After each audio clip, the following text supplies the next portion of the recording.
what are you afraid of? And do you agree with that comment that you attract what you fear?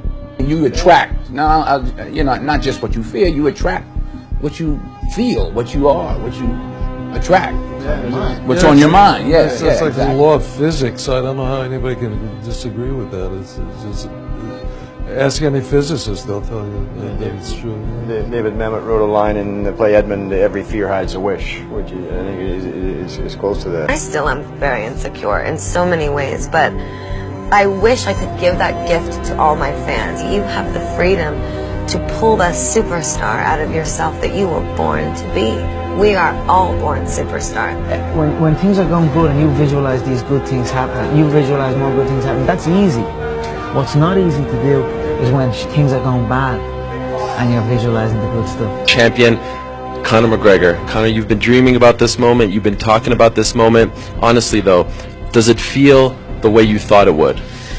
Yeah, it does. It feels beautiful. I dreamt this so much, so clearly, so precisely, and so frequently that it has manifested itself into reality. And that's what I am feeling right now. It's a dream come true. I would visualize things coming to me that I wanted or whatever. This was in like 1987, 85, yeah. And I had nothing at that time, so it was like, but it just made me feel better. It made me, at that time, all it really was for me was kind of making me feel better. I would drive home and think, well, I do have these things. They're out there. I just don't have a hold of them yet, but they're out there. Okay. So didn't you write yourself a check? I heard that you did. Is that true? I wrote myself a check for $10 million for acting services rendered, and I gave myself 5 years, or 3 years maybe. And I dated it Thanksgiving 1995. And I put it in my wallet, and I kept it there, and it deteriorated and stuff. But then, just before Thanksgiving 1995, I found out that I was going to make $10 million on, I think it was Dumb and Dumber. Dumb and Dumber, yeah. So you visualize yourself. Visualization works if you work hard. Yeah. Well, yeah, that's the thing. You can't just visualize and then, go eat a sandwich. Right? You just decide what it's going to be, who you're going to be, how you're going to do it. Just decide. And then from that point, the universe is going to get out your way. It's like it's water. It wants to move and go around stuff, So for me, I want to represent possibilities. I want to represent the idea that you really can make what you want.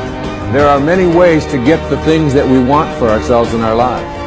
But basically, it all begins with how we choose to think. As you think, so shall you be. 7 little words that I think are perhaps the most important things that we can learn and master in our lives. This old proverb notion that I become what I think about all day long. And once you know that what you think about is what expands, you start getting real careful about what you think about. You don't allow your thoughts to be on anything that you don't want, or that you wouldn't want to have manifest or show up for you in your life. Like attracts like. You have to understand, you are a magnet. Whatever you are, that's what you draw to you. If you're negative, you're going to draw negativity. You're positive, you draw positive. You're a kind person, more people are kind to you. So you're like a magnet, and you got to understand something about like attracts like. If you see it in your mind, you can hold it in your hand. This is so true. Joy and depression cannot reside in the same space. Laugh every chance you get. Just bust out laughing, even if it ain't funny. Just laugh.